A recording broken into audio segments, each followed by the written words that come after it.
Good morning girls. Today's topic is instruction cycle. जब हम कोई प्रोग्राम बना रहे हैं, हमने कोई प्रोग्राम सेव किया है तो वो मेमोरी यूनिट में सेव है, वो मेमोरी से एग्जीक्यूशन कैसे हो रहा है, that is my instruction cycle. Instruction cycle के 4 स्टेप्स होते हैं। First is Fitch in instruction from memory, second decode the instruction, third read the effective address from memory if the instruction has an indirect address. Direct address है तो effective address उसको first phase में ही मिल जाता है। Fourth is execute the instruction. Clear? जब एक instruction को वो एग्जीक्यूट कर लेता है तो उसके बाद वो वापस फर्स्ट स्टेप पे जाता है ताकि वो नेक्स्ट माइक्रो ऑपरेशन को या नेक्स्ट इंस्ट्रक्शन को एग्जीक्यूशन के लिए स्टार्ट कर सके। जब सारे इंस्ट्रक्शंस कंप्लीट हो जाते हैं तब वो सिस्टम को हॉल्ट की कंडीशन पे ले आता है, यानी वर्किंग को एग्जीक्यूट करना रोक देता है, जहां हमें फाइनल आउटपुट मिलता है। क्लियर? तो फेच एंड डिकोड साइकिल में सबसे पहले क्या होता है, जो हमारा प्रोग्राम काउंटर है पीसी, उसको हम लोड करते हैं फर्स्ट इंस्ट्रक्शन से, और जो हमारा सीक्वेंस काउंटर है उसको क्लियर करते हैं 0 पे। अब 0 पे क्लियर इसलिए करते हैं क्योंकि पहला इंस्ट्रक्शन अब आया है एग्जीक्यूट होने के लिए, और जब जैसे जैसे इंस्ट्रक्शंस आते जाएंगे हम इसको इंक्रीमेंट करते जाएंगे। तो T0, T1, T2 and so on, जैसे जैसे सिग्नल्स उससे मिलेंगे वैसे वैसे हमारा सीक्वेंस काउंटर एग्जीक्यूट या इंक्रीमेंट होता जाएगा। यहाँ पर हमने आपको 3 स्टेप्स दिए हैं या 3 इंस्ट्रक्शन दिए हैं। दैट इज़ T0 में, यानी फर्स्ट सिग्नल में हमने क्या किया, AR में PC की प्रोग्राम काउंटर की जो वैल्यू है वो हमने AR में स्टोर की है। T1 में हमने इंस्ट्रक्शन रजिस्टर में मेमोरी एड्रेस को डाला है और PC को इंक्रीमेंट किया है +1 से, ताकि नेक्स्ट इंस्ट्रक्शन के लिए हम रेडी रहें। फिर जब 2 आया, यानी कि टाइमिंग कंट्रोल 2 आया, तो हमने जितने डिकोडर्स हैं उनमें उनको हमने डिकोड किया है, जितने इंस्ट्रक्शन रजिस्टर्स हैं उनको डिकोड किया है, और जितने हमारे एक्यूमुलेटर रजिस्टर्स हैं उनके लिए जो इंस्ट्रक्शन रजिस्टर्स वैल्यूज़ आई उनको देखा है, और मोड को चेक किया। क्लियर? तो since AR is only connected with address input, so it is necessary to transfer the address from program counter to AR during the clock transaction associated with timing signal T0. Clear?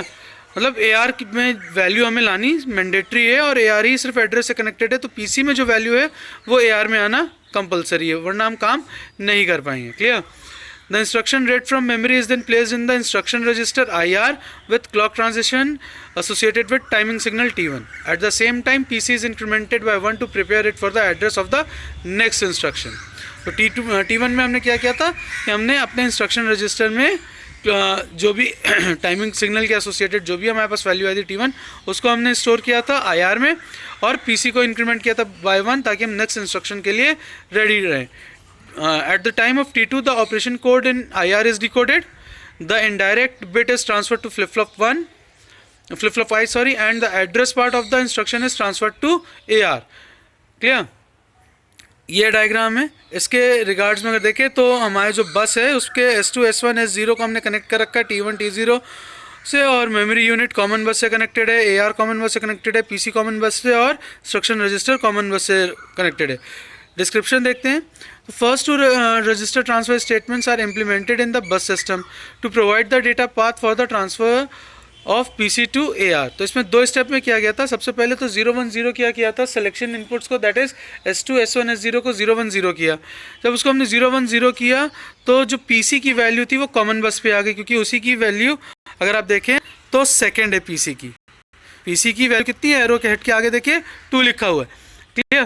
तो वो common बस पे आ गई। फिर second पे हमने क्या किया कि हमने लोड वैल्यू जो है AR की उसको इनेबल कर दिया, लोड को इनेबल किया AR का, तो PC की वैल्यू किस में लोड हो गई, AR में लोड हो गई। Clear girls? देन जो T1 है, T1 के लिए देखिए, it is necessary to use timing signal T1 to provide the following connections. First, enable the read input of memory, तो हम मेमोरी का रीड इनपुट इनेबल करेंगे। क्लियर? मेमोरी का रीड इनपुट हमने इनेबल किया। उसके बाद क्या करेंगे, place the content of memory on to the bus by making S1, S2, S0 equals to 111। अगर आप देखें डायग्राम में तो मेमोरी का क्या है 7, तो मुझे S2, S1, S0 को 111 करना है। जब ये 11 हो जाएगा तो कॉमन बस पे आ जाएगा। ट्रांसफ़र करेंगे हम इस कंटेंट को कहाँ पर, IR में, उसके लोड इनपुट को एक्टिव करके। क्लियर? फिर increment PC by enabling the INR input of PC। Clear? Next clock pulse पे हम इंक्रीमेंट ऑपरेशन करेंगे बिकॉज T1 इक्वल्स टू 1। अब किस टाइप का इंस्ट्रक्शन है हमें ये चेक करना है। T3 अभी तक हमारा काम क्या होता है, T0, T1, T2 पे हमने काम किया था। अब T3 पे हम क्या करेंगे, हम ये चेक करेंगे कि किस टाइप का इंस्ट्रक्शन है। तो decoder output D7 is equal to 1 if the operation code is equal to binary 111। We determine that if D1 is equals to 1 the instruction must be a register reference और input output type. If D7 equals to 0 the operation code must be one of the other 7 values 0 through 110 specifying memory reference instruction. Clear. तो इसके regards में देखिए हम एक छोटी सी table दी हुई है। D1 अगर 0 है, I इक्वल्स टू 0 है, D7 और IT3 ये कॉमन है सबके लिए। तो एक्यूमुलेटर रजिस्टर में हम मेमोरी की वैल्यू को ट्रांसफ़र करेंगे। D1 0 I 0 तो कुछ नहीं करेंगे, D1 1 I 0 तो एग्जीक्यूट रजिस्टर रेफरेंस इंस्ट्रक्शन, और D1 1 और I 1 तो हम एग्जीक्यूट करेंगे इनपुट आउटपुट इंस्ट्रक्शन को। ये एक बहुत सिंपल सा लॉजिक है, क्योंकि जो इनपुट आउटपुट को हम कैसे डिफ्रेंशिएट करेंगे रजिस्टर रेफरेंस से, वो I की वैल्यू पे I अगर 0 है तो वो रजिस्टर रेफरेंस है, और I अगर 1 है तो वो इनपुट आउटपुट इंस्ट्रक्शन है। D7 और IT3 कॉमन है सबके लिए। ये हमारे रजिस्टर रेफरेंस इंस्ट्रक्शंस की पूरी टेबल है, जहाँ पर CLA का क्या मतलब है, R से हमने DI T3 को रिप्रेजेंट किया है, और IR I से हमने BI से हमने उसको रिप्रेजेंट किया है। क्लियर। 0 से लेके 11 तक की वैल्यू होगी IR की, तो वो उसी तरीके से रिप्रेजेंटेड है। CLA में RB 11 होगा, ठीक है। जब सिर्फ R है, SC equals to 0, that is हम सीक्वेंस काउंटर को 0 पे ले जा रहे, क्लियर कर रहे हैं। CLA clear accumulator, CLE clear E, CMA complement करेंगे हम उसको AC को, CME हम कॉम्प्लीमेंट करेंगे E रजिस्टर को, CIR करेंगे हम circulate right, CIL circulate left, INC increment AC, SPA escape if possible, SNA escape if negative, फिर SNZ escape if AC 0, SZE escape if E 0, HLT halt compute. तो ये सारे हमारे meaning हैं, वो हमारे कोड्स यूज़ हो रहे हैं। क्लियर। और ये इंस्ट्रक्शंस हैं जो हमने आपको लिख के दिए हुए हैं। SC is to 0, AC is to 0, E is to 0, AC is to AC bar, E is to E bar, AC is to SHR AC 15। तो ये कॉम्प्लीमेंट और शिफ्टिंग के, सर्कुलेट राइट के, सर्कुलेट लेफ्ट के जितने माइक्रो ऑपरेशंस हैं register reference instruction में, वो यहाँ पर एक चार्ट बना हुआ है। क्लियर। मेमोरी रेफरेंस रजिस्टर्स की बात करें तो यहाँ पर सिंबल्स यूज़ हो रहे हैं, ऑपरेशन डिकोडर्स हैं। जो डिकोडर की वैल्यू D0 है तो एंड होगा, D1 है तो ऐड होगा, D2 है लोड होगा, D3 है STA होगा, D4 है ब्रांचिंग अनकंडीशनली होगी, D5 है ब्रांचिंग इफ 0 है, ISZ है, ठीक है, इंक्रीमेंट इफ 0। तो ये जो चीज़ें हैं ये हमारी मेमोरी रेफरेंस रजिस्टर्स की हैं। नेक्स्ट अगर यहाँ देखें तो मेमोरी रेफरेंस रजिस्टर्स का ये पूरा फ्लो चार्ट बना हुआ है कि कहाँ पर क्या काम हो रहा है। ठीक।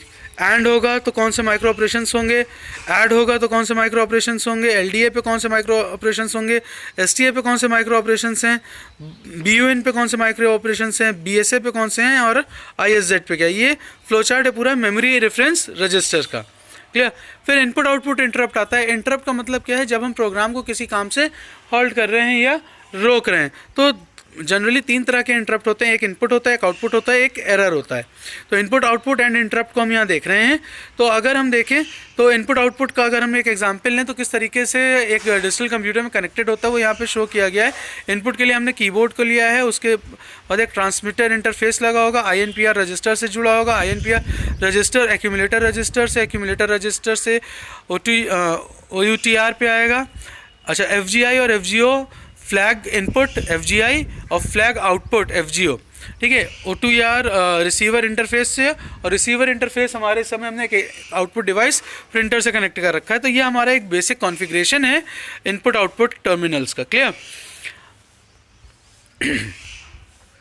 अगर इनपुट आउटपुट इंस्ट्रक्शंस की बात करें तो यहाँ पर अगेन देखिए D7 IT3 equals to P common to all input output instructions and IRI BI bit in IR that is 6 to 11 that specifies the instructions. P है तो हम क्लियर कर रहे हैं SC को। इनपुट अगर हम ले रहे हैं तो PB 11 है, यानी एक्यूमुलेटर 0 से 7 से INPR से जाएगा और FGI 0 होगा तो इनपुट करेक्टर हो रहा है। OUT है तो PB B10 है तो आउटपुट एक्यूमुलेटर की वैल्यू आउटपुट रजिस्टर में जा रही है। क्लियर। FGO 0 है that is output character. SKI that is skip on input flag, और हम PC को बढ़ाएंगे 1 से। FGO तो स्किप ऑन आउटपुट फ्लैग, और हम अगेन PC को +1 करेंगे। आई ओ एन है that is interrupt enable on है, आई एन फ्लैग को हम 1 कर देते हैं, और आई ओ एफ है तो आई एन फ्लैग को 0 कर देते हैं। ये थोड़ा सा आपको क्लियर होगा जब हम इसका फ्लो चार्ट देखेंगे। ये आगे इसका फ्लो चार्ट अगर आप देखें, इंस्ट्रक्शन की अगर मैं बात करूँ इंस्ट्रक्शन साइकिल पे, अगर आर की वैल्यू मुझे 0 मिल रही है तो मैं इंस्ट्रक्शन साइकिल पर हूँ, और आर की वैल्यू 1 है तो मैं इंटरप्ट साइकिल पे हूँ। अगर इंस्ट्रक्शन साइकिल पर हूँ तो फेच एंड डिकोड करूँगा इंस्ट्रक्शन को और एग्जीक्यूट करूँगा इंस्ट्रक्शन को। फेच एंड डिकोड के लिए आई एन 0 होना चाहिए। अगर आई एन 0 है तो हम वापस जाएंगे आर के पास, अगर 1 है तो F G I that is flag input को चेक करेंगे, 1 है तो रजिस्टर ट्रांसफ़र, अगर फ्लैग इनपुट 0 है तो एफ जी ओ को चेक करेंगे, अगर उसका इनपुट 1 है तभी भी आर इज टू 1। ये रजिस्टर्स की वैल्यू जो हम 1 कर रहे हैं ये हमारे रजिस्टर्स इनपुट या आउटपुट के उनके अकॉर्डिंगली उन पर वर्क किया जाएगा। क्लियर। और अगर इंटरप्ट साइकिल है तो store return address and location 0, memory पे हम प्रोग्राम काउंटर की वैल्यू को स्टोर करेंगे। फिर ब्रांच करेंगे हम प्रोग्राम काउंटर के एग्जीक्यूशन को हम आगे बढ़ाएंगे, यानी हमने रिटर्न वैल्यू को मेमोरी में डाल लिया और जो ब्रांचिंग का या जो इंटरप्ट का हमारा साइकिल स्टार्ट हो रहा है उसका एड्रेस हमने पीसी में डाला है। फिर आई एन को 0 करेंगे, आर को 0 करेंगे, और जब हमारा इंटरप्ट साइकिल पूरा कंप्लीट हो जाएगा वो इंस्ट्रक्शन हम वापस इंस्ट्रक्शन पे आ जाएंगे। तो इंस्ट्रक्शन जब कंप्लीट हो जाएगा तो हम वापस आर की वैल्यू पे आएंगे। क्लियर।